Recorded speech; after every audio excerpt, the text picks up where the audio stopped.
donde no quiero morir, lejos de prados y encinas, donde no quiero morir, ay, morir. Las palabras nacerán dulcemente, las oía. Putas de campo. Hace 80 años, a las mujeres nos llevaron a un campo de concentración. A algunas les pusieron una marca en la espalda sin que se dieran cuenta. No habían sido elegidas para vivir en el infierno. Esa misma noche saldrían por una de esas enormes chimeneas. «Dile adiós a tu mamá». «Adiós, mami», le dice Agnes a Isadora, una de las protagonistas de esta novela. La muerte y el silencio también son dos personajes muy importantes y presentes a lo largo de estas páginas.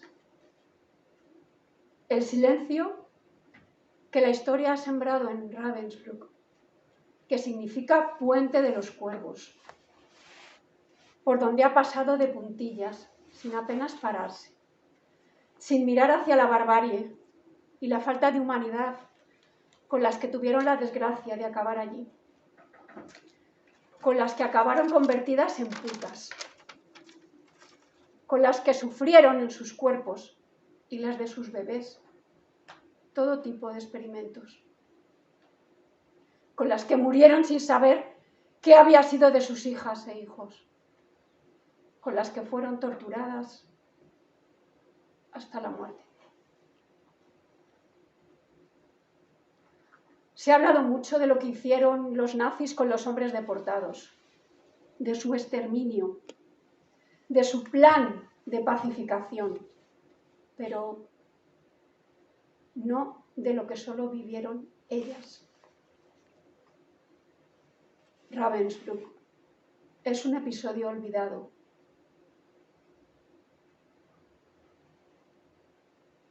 Hubo un grupo de mujeres a las que no les raparon el pelo. Los nazis les permitieron conservarlo. Les tatuaron Feldjüre en el pecho. Un triángulo negro invertido y su número de prisioneras. Lo que las convertían en putas de campo. Antes de meterlas en un edificio que construyeron para abusar sexualmente de ellas a su antojo. «Nunca llores delante de un nazi», le dijo María Radúa a Isadora, apenas pisó el campo. «No llores delante de un nazi. ¡Delante de un nazi no se llora!». Con estas frases o parecidas, las veteranas enseñaban a las recién llegadas, a modo de consignas o exhortos, que lo más valioso que conservaban era su dignidad. No les des esa satisfacción. Somos más fuertes que ellos. Nos hemos atrevido a plantarles cara y el día de la liberación está cada vez más cerca. Hay que seguir vivas para contarla. Pero la gente lo querrá escuchar. ¿Se lo creerá?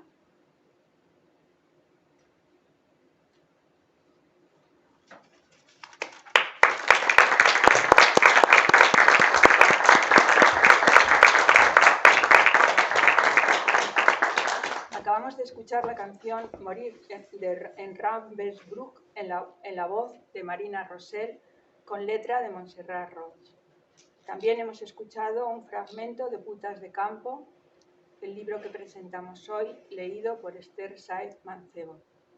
Este acto se inscribe dentro de las jornadas de sensibilización sobre los españoles y las españolas deportados en los campos de concentración nazi, que ha organizado conjuntamente el Ayuntamiento y la Organización Cultural La Peña. Quiero agradecer la presencia de la teniente alcalde y vocal de la Concejalía de la Mujer, María José Quijada. Juntas elaboramos el programa de estas jornadas y ella nos ha facilitado toda la logística necesaria y el ayuntamiento ha sufragado los gastos para su celebración. Desgraciadamente no podemos contar con Manuela Bergerot, que se había comprometido a presentar este libro, porque su pareja ha contraído el COVID y ha tenido que aislarse en casa. Así que voy a presentar sola a la autora del libro. Fermi es historiadora de formación. Se licenció en Geografía e Historia por la UNED. Su vida está dedicada a la investigación. Tras una visita a Polonia y al campo de concentración de Auschwitz, donde estuvo trabajando 2 años, sintió la necesidad de contar lo que sucedió en los campos de exterminio, sobre todo a las mujeres.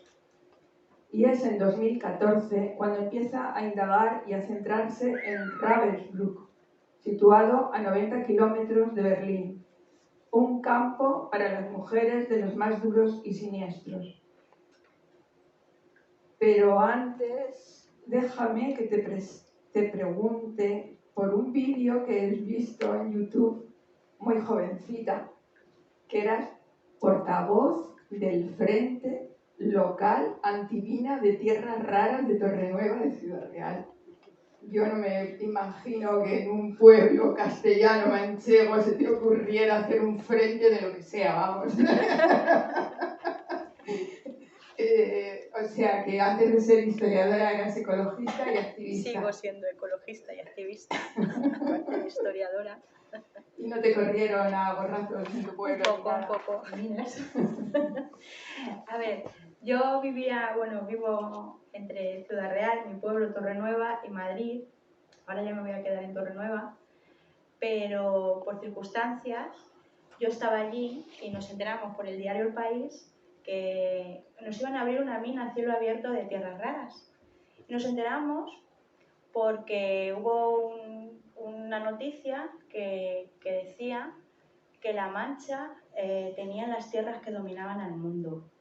Entonces, a raíz de ahí nos dimos cuenta que es una zona donde hay 5 consejos reguladores en 4 denominaciones de origen y que nos íbamos a quedar sin nuestro modelo pues, para subsistir. Entonces creamos los frentes antiminas y al final conseguimos pararla. Sí. Salió hace poco, ellos pusieron un recurso y salió y lo ganó Ecologistas en Acción. Por eso se crearon los frentes antiminas. Bueno, eres historiadora y eso se nota. Sin embargo, has elegido escribir una historia novelada en lugar de un ensayo. ¿Cuánto de ficción y cuánto de verdad histórica hay en este trabajo? Pues ficción hay muy poca. Cuando leáis la novela, simplemente los 3 personajes que salen en el 2004, que es donde empieza la novela, son los que son ficticios. Desde 1939 hasta que termina la novela, que es cuando empieza lo duro, todos los personajes son reales. Isadora, Teresa, que era su tía, que en Madrid era muy conocida por la roja del pelo rojo, Carmen, su madre, la Sole, todos son reales y todos son, dedicados. Estuve 4 años con la investigación y tuve testimonios en primera persona como el de Neus Català. Entonces, excepto, comentaba con ella, hay un nombre que la familia me pidió que por el miedo, por lo bien que lo hicieron, el miedo sigue en esa familia y me pidieron que cambiase el nombre de una reclusa, que por respeto a ella pues yo le puse Josefa, pero los personajes que aparecen en la historia son todos reales. A mí, te lo comentaba antes, me costaba trabajo que fuera verdad, o verosímil, verdad, ¿no? Que con un partido comunista tan destruido después de la guerra, que los dirigentes principales se fueron y aquí quedaron solo juventudes y mujeres. Sí, pero eran mujeres que iban a ver a los presos, con lo cual ya estaban también muy marcadas, ¿no? ¿Cómo es posible que se pudiera llevar a cabo, no quiero destripar nada del libro, toda esa red clandestina para sacar a la gente, a los militantes y al exterior y luego volverlos a traer, ¿no? Me resultaba como inverosímil, con esa falta de estructura. Tú me has contado que se debe a que había un personaje desconocido que tenía mucho dinero y que se las arregló para mantener esta red durante muchos años, ¿no? Sí, hasta que Y murió. tú querías rendirle un homenaje precisamente a este hombre. A ver, yo quería rendirle un homenaje a muchas personas que están en la novela, entre ellos el doctor Guillén, como bien has dicho. Yo me entero de esta historia, para centraros, preparando un trabajo para la carrera, que era cómo se organiza, porque me llamaba también mucho la atención, el Partido Comunista en la clandestinidad después de acabar la Guerra Civil. Entonces, un profesor de la UNED, me quedaba muy poco para terminar, y me dijo, para los historiadores y los que nos va la marcha, como decía él, no hay más valioso que la historia viva, escucharla en primera persona. Entonces me pone en contacto con 3 mujeres del Partido Comunista, ya muy mayores, y fue gracias a ella por la que conocí a la historia de Isadora, y ya a raíz de Isadora encuentro muchos más nombres y me lleva hasta Neus Català, que todavía estaba viva. Y Neus fue la que me cuenta cómo se organiza esta estructura gracias a un doctor, que era el doctor Guillén, que se murió en París sin un duro, que era el que financiaba todos los exilios a la carta, como llamaban ellos. Entonces, en Madrid el partido está muy desestructurado, pero sí que quedan algunas personas, sobre todo mujeres, que ayudan a organizar esta causa y a sacar a mucha gente de Madrid con documentación falsa. De hecho, cuando yo estoy con este trabajo, porque me cuentan esta historia, como os he comentado antes, y me llama la atención el nombre, Isadora Ramírez García. Yo las encuentro muy rápido, me voy a juzgado, pido una partida de nacimiento y las encuentro enseguida. Pero metida en toda esta vorágine y en la investigación, llega un tiempo que se las come la tierra, no las encuentro por ningún sitio. Y estuve como 2 años detrás de ella, porque claro, las mujeres de las que os hablaba del PC me decían que Isadora había vivido en la calle Atocha, se exilia con 17 años en 1939 y entra a Ravensbrück con 19 años en 1940, a finales, ya 41. Entra a principio, bueno, el último día del 40. Yo decía, imposible, yo las estoy buscando y no las encuentro. Y fue donde conseguí descubrir al doctor Guillén y a todo lo que se organizó, la red que organizó el PC con todo lo desestructurado que estaba para sacar a esta gente. Y les daban documentación y salvoconductos falsos. Entonces yo me podía estar volviendo loca buscándolas, que no las encontraba. Y ya las encontré gracias al Amical de Ravensbrück, que está en Cataluña, que lo fundó Neus Català, y las encontré por la documentación falsa, porque ella entra en campo con otro nombre, con Pilar. Y bueno, a alguno de vosotros os he enseñado la foto, que gracias a eso yo encuentro la foto de ella, que ahora si queréis cuando termine os la enseño, grapada a lo que era la documentación falsa. Gracias a ahí descubro que salen con esta documentación y gracias a Neus descubro a aquella persona tan importante para el PC que desde Francia organizaba todos estos exilios a la carta y era el que los pagaba. Entonces, Isadora, cuando acaba la guerra, puede volver a Madrid utilizando la misma documentación. El libro es un homenaje, bueno, es un libro estremecedor, ya os lo digo, además de que, como nos está contando, hasta los nombres son reales. Mañana vamos a incluir a Isadora entre las mujeres deportadas que vamos a leer y el de su madre, ¿no? Carmen y su tía Pilar. Sí, su tía se llamaba Teresa. Teresa. Eran las hermanas García. Vale. Que además yo a Teresa la encontré porque es un personaje, era una mujer fascinante para mí, Teresa, y con unos ideales brutales, y en todo Madrid la conocían por la roja del pelo rojo, porque era pelirroja. Entonces, el problema, que es muy triste, que la historia haya pasado de puntillas, como decíais antes, por este campo, porque mucha gente que llegó allí no las inscribían en los campos. Ravensbrück era muy especial para eso. Las mujeres que llegaban mayores de 52 años, las niñas menores de 8 y las mujeres que llegaban, bueno, y se les notaba que estaban embarazadas, directamente no las registraban, las gaseaban. Por eso no sabemos con certeza la gente que pasó por ese campo, porque todas estas personas fueron borradas directamente de la historia. No sabemos si constatadas hay 400 españolas y españolas que ejercieron la prostitución, yo he encontrado 26. Pero no sabemos realmente cuántas Isadoras, como yo digo, pudo haber, ni cuántas Carmen, ni cuántas Teresas. Es el problema. Claro. Sí, sí. No, eso sí que lo he entendido.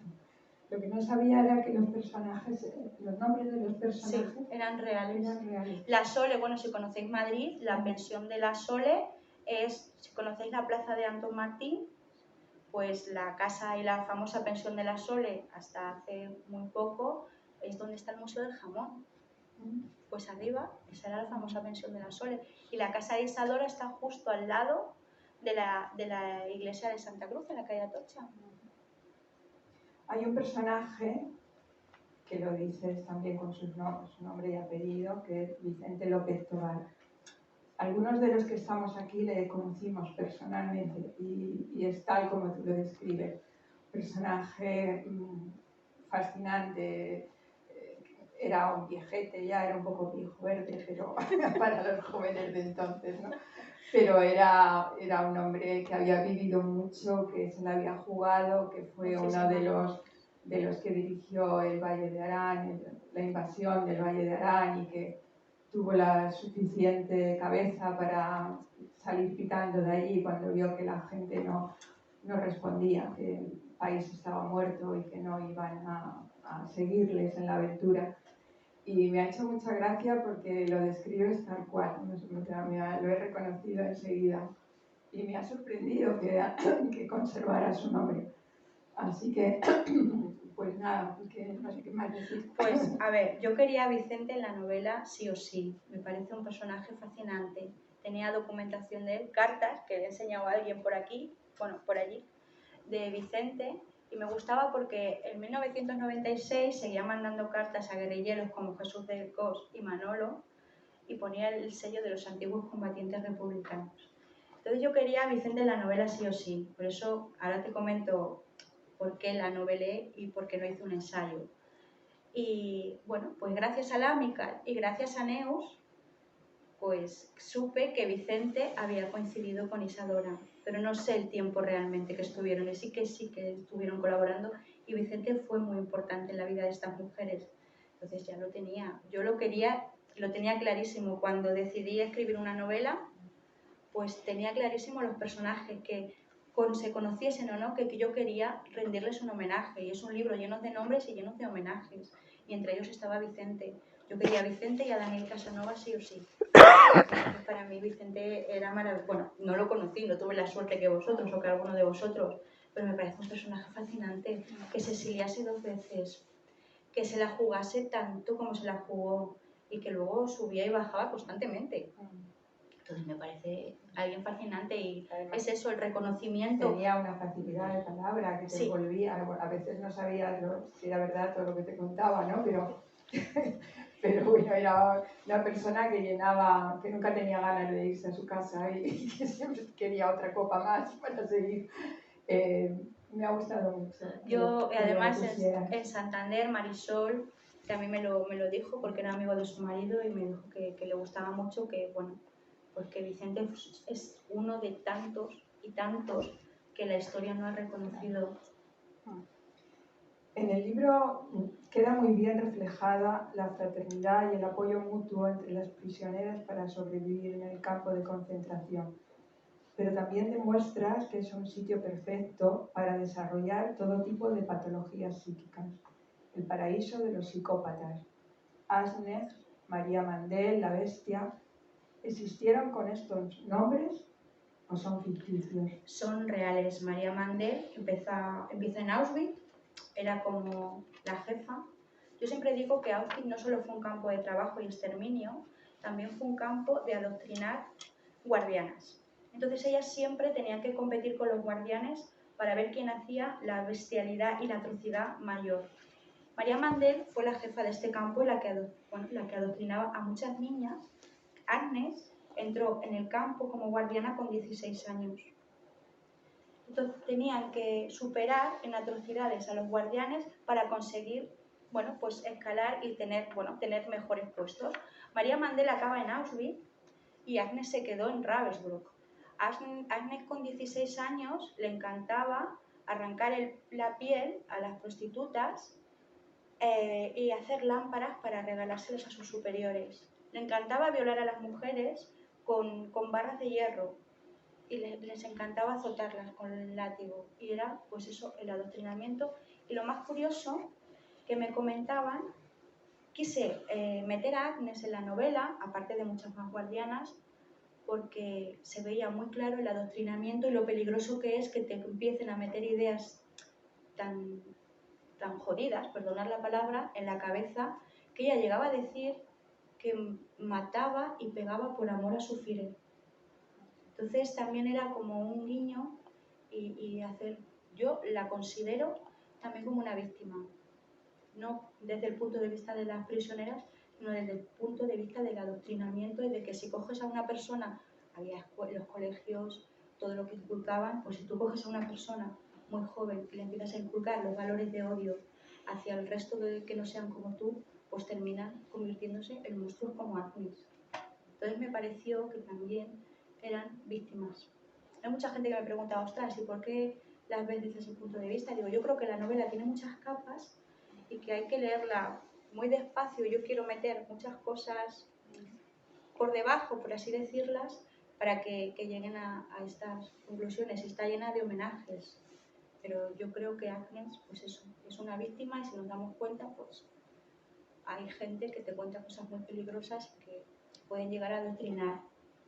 Luego están los médicos que experimentan inoculando enfermedades infecciosas, mujeres sanas, que asesinaban a los niños delante de sus madres para ver cómo reaccionaban. En Ravensbrück también está un Mengele, el doctor, perdonad la pronunciación, Louis Stumpfegger, teniente coronel de la Waffen-SS, el doctor loco. Llegó a ser médico de Hitler y murió en la batalla de Berlín intentando escapar de los soviéticos. Todo esto te lo has documentado. Todo esto me lo he documentado. Aparte, sobre todo cuando tú llegabas a Ravensbrück y te tocaba ser, bueno, te tatuaban el triángulo negro y te tocaba ser una puta de campo, cuando estaban pues fastidiadas porque tenían muchísimas enfermedades de transmisión sexual, pasaban al pabellón de los experimentos. Y las que se quedaban embarazadas también. Había dos pabellones, el de los experimentos y el de las conejas. A las que se quedaran embarazadas le llamaban las conejas y experimentaban con ellas y con sus bebés. Entonces, a los bebés era pues desde inyectarle gérmenes de sífilis hasta, bueno, intentar a ver si podían cambiarle el color de los ojos, y cuando las criaturas ya no aguantaban, automáticamente este doctor los tiraba, las guardianas le tiraban un cubo de agua fría y muchas, entre ellas Neus, comentaba que por las mañanas, cuando les hacían la llamada a la lista, tenían que ir pues esquivando cadáveres de bebés porque los utilizaban para que los perros comieran. A muchas prostitutas que no se quedaron embarazadas y pasaron al pabellón de experimentación, pues este doctor les abría con un bisturí, les inyectaba también gérmenes, ya a última hora les metía tierra, cristales y las volvían a cerrar a ver cuánto duraban y cuánto tiempo tardaba en hacer efecto las infecciones. Eran verdaderas atrocidades lo que hicieron con las mujeres. Yo digo que Ravensbrück fue donde se generó y donde se hizo la violencia sistemática de género. Entonces, por eso me fastidia tanto que la gente no lo conozca y que haya tan poca información. ¿Por qué hay tan poca información? Que yo ya me lío y ya lo cuento. Cuando acaba la Segunda Guerra Mundial, empieza la Guerra Fría y al terminarla, este campo cae en la parte de Alemania del Este. Entonces, pasó a la historia como un símbolo comunista, no como un símbolo de asesinar y aniquilar mujeres. Y la documentación de este campo, por lo dura que es, estuvo clasificada hasta 1978, o sea, hace 4 días que conocemos las historias de este campo y que hemos podido acceder a ellas. Por eso, como me dijiste que qué parte de la historia es novela y es verdad, he intentado hacer una novela donde se recogieran todas las historias de todas estas mujeres sin yo inventarme nada. Algunos pasajes, por el tema, hay un capítulo que se llama Los funerales, que es lo que comentaba antes, salen con documentación falsa, yo no estaba allí.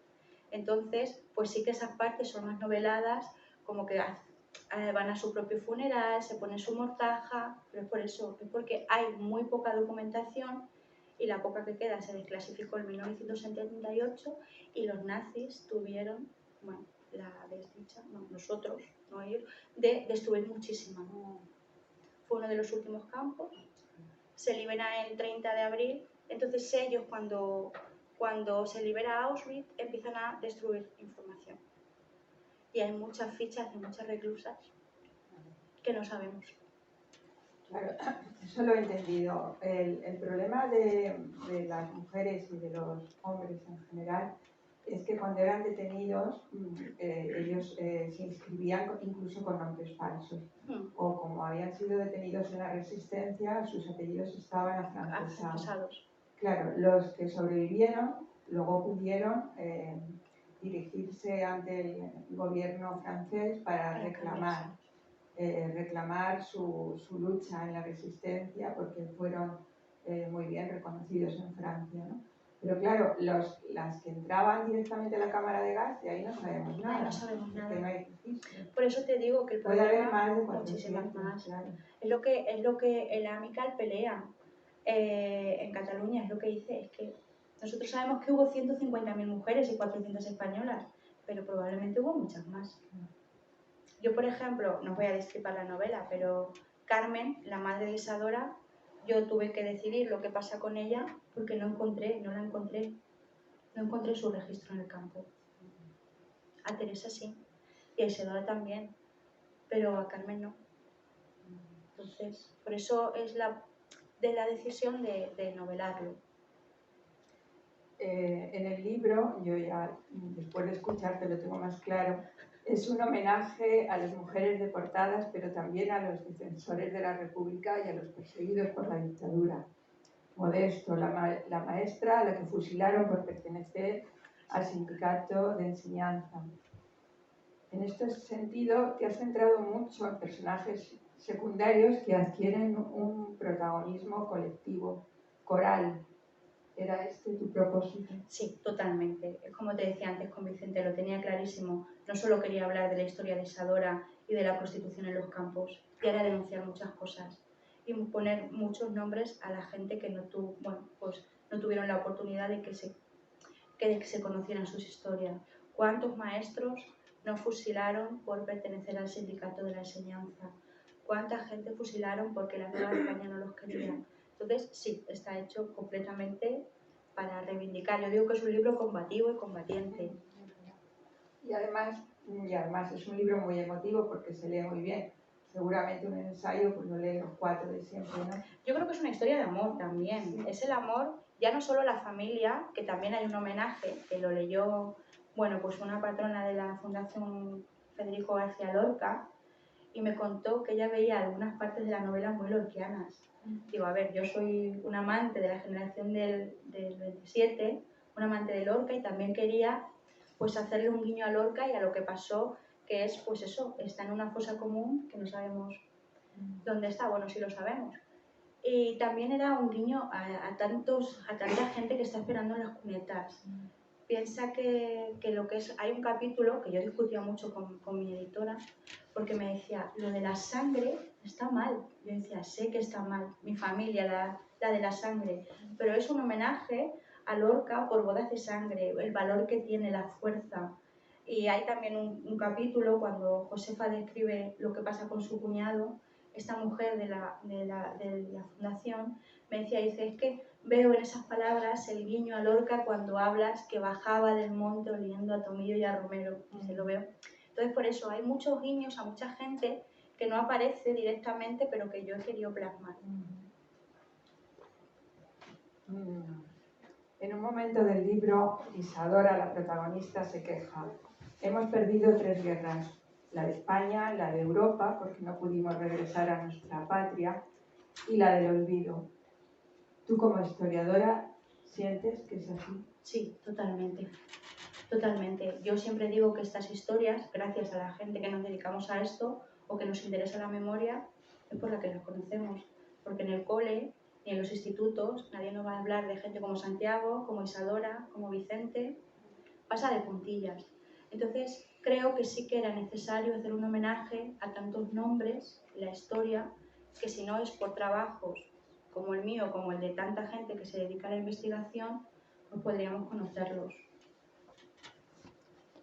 Hablas de un grupo autodenominado La Lucha, que era un grupo de resistencia en el que participaron muchas de las prostitutas recabando información de los SS. ¿Este grupo existió de verdad o es una licencia narrativa? No, no es una licencia, existió. Cuando llegabas a los campos, como he dicho, las polacas me llamó mucho la atención, esto lo descubrí en el tiempo que estuve en Auschwitz. Las polacas que pertenecían al PC se presentaban voluntarias para ser prostitutas. Ellas tenían conciencia de partido y tenían muy claro que había que ganar la guerra fuera como fuera. Entonces se conseguía muchísima información cuando llegaban los altos mandos o los capos o los guardianes. Llegaban normalmente borrachos y eran muy astutas y conseguían bastante información que luego pasaban, para intentar seguir ganando la guerra fuera como fuera, pasaban en los pabellones de la mierda que llamaban los nazis, que eran las letrinas. Mucha gente de la resistencia del PC estaba infiltrada y eran los que conducían los camiones que llevaban los alimentos o las ropas a las casas donde estaban los altos mandos que controlaban el campo. Ahí es donde se pasaba la información, en los pabellones de la mierda, y lo que sacaban las prostitutas, que eran La Lucha, pues se la transmitían a estos hombres y consiguieron, pues eso, seguir. Ellas decían que había que ganar fuera como fuera, y me llamó muchísimo que personas y mujeres como María lo tuvieran tan claro, les daba igual como había que pelear para tener las santas narices de decir yo me presento y yo quiero ser prostituta. Además, las primeras mujeres que llegan a este campo en 1939 sí que eran prostitutas que recogen de las calles de Berlín, porque ellos tenían muy claro lo que iban a hacer en Ravensbrück. Querían organizar una red de prostíbulos y desde ahí pasarlas a otros campos. Cuando se dan cuenta que cada noche llegan muchísimas reclusas, ya dicen que, bueno, que no es necesario recogerlas de la calle. Y muchas polacas que eran maestras o eran, bueno, tenían trabajos planchadores, eran trabajos completamente normales, ellas decían que en Polonia eran prostitutas para meterse ahí. No sé cómo vamos de hora. Yo si queréis sigo preguntando, pero si queréis preguntar, damos paso. Van a ser las 8, menos 10, las 8 menos 10. A las 8 menos 10. No sé qué os parece, si hay alguna pregunta del público, si no yo sigo preguntando. Sí, yo quería decir. Vale. Pues entonces vamos a pasar a las preguntas del público. Vamos. Yo quería preguntar si entre toda esa gente que has entrevistado y tal, llegaste a conocer directamente a alguna de estas mujeres que hicieron de prostitutas o alguna amiga directa de ellas o alguien. Conocí a Carmen, que fue una de las mujeres que organizó el PC en la clandestinidad en Madrid, que de hecho ahora vive en Alicante con su hija porque es muy mayor, todavía está viva. Carmen sí que era amiga directa de Carmen, de la madre de Isadora y de Teresa, y las conocía en primera persona. A Neus Catalán también tuve la suerte de estar con ella y pasar muchos ratos y muchos días. Neus también conoció la existencia de las españolas en el campo de concentración como prostitutas. De hecho, a Isadora en el campo se le conocía, toda la gente sabía, bueno, que entró como Pilar, pero a ella la llamaban la puta española con nombre de bailarina, y eso lo conocí gracias a Neus. O sea, que sí que no las conocí directamente, pero sí que conocí a personas que estuvieron con ellas, como Neus en el campo y como Carmen, que es esta mujer del PC, que todavía está viva, y que eran amigas de la familia. Conocían a Isadora de manera porque empieza con las fotos para llamar la atención y que os enganchéis, lógicamente, pero yo primero conozco la historia y a raíz de indagar en archivos y en documentos llego al periódico Le Monde, que estaba recién salido, llevaba muy poquito funcionando, y encuentro esta foto que está en un archivo de este periódico y encuentro el nombre de Isadora Ramírez García, cuando ella sale del campo gracias a Vicente y al doctor Guillén sí que le animan a hacer la entrevista.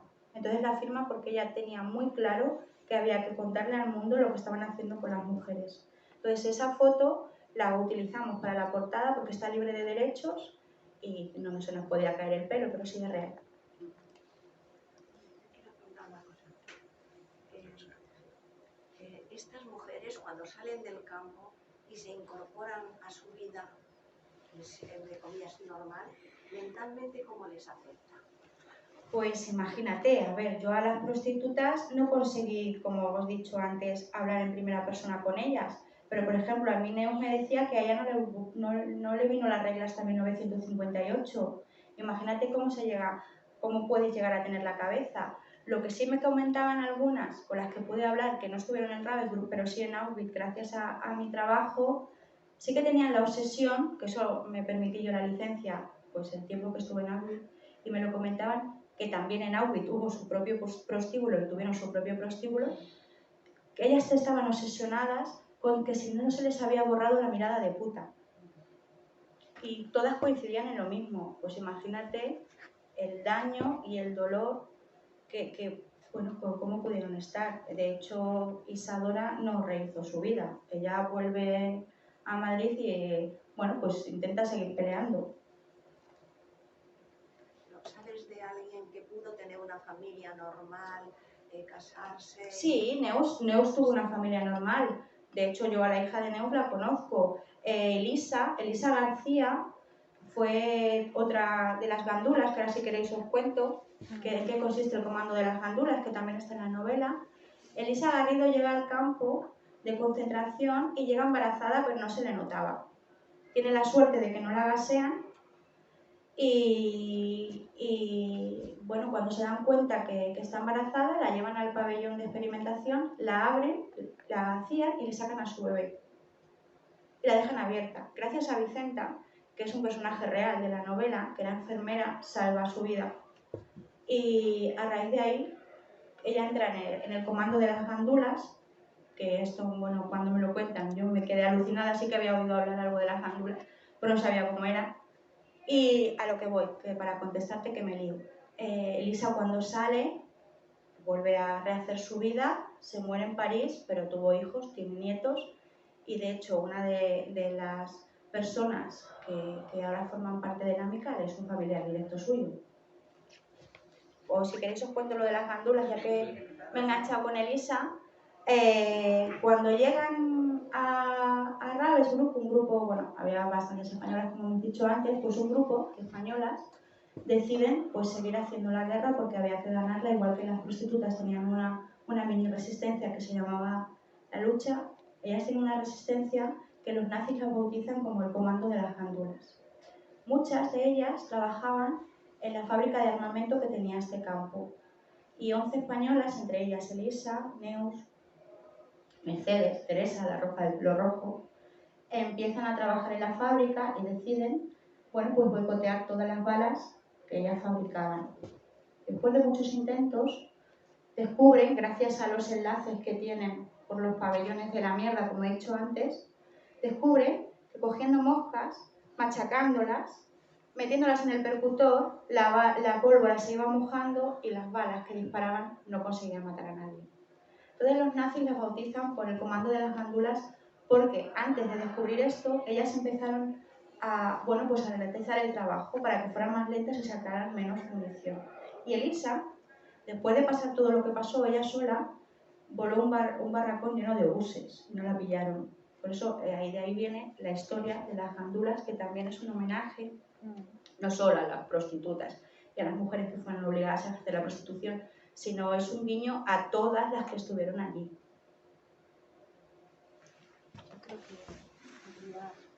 De la novela, hoy Almudena Grandes hubiera cumplido 62 años. Su marido, tengo la suerte de que, bueno, pues se hizo con mi novela y la está leyendo. Y creo que Almudena para mí es un referente y es una escritora que habló siempre de los perdedores y de los vencidos.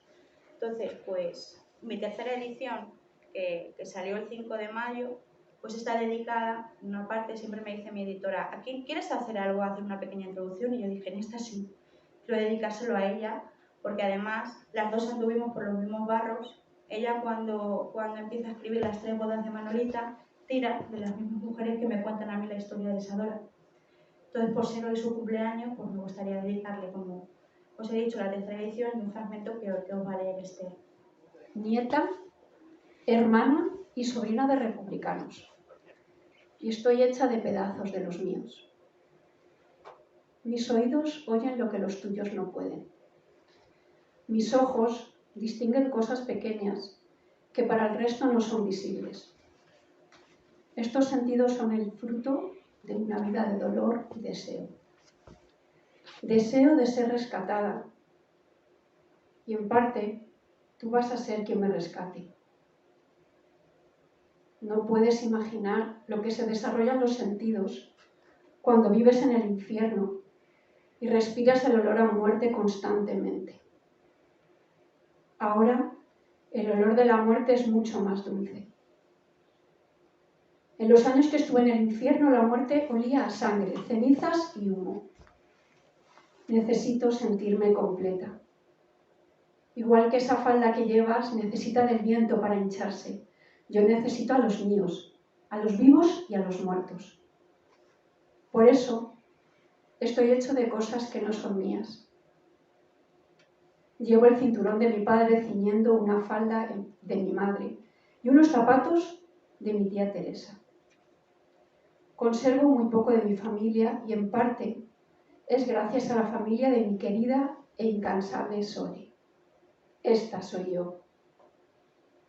María, una no es dueña de elegir la familia donde nace. Las flores tampoco eligen su color. Una no es responsable de lo que acaba siendo.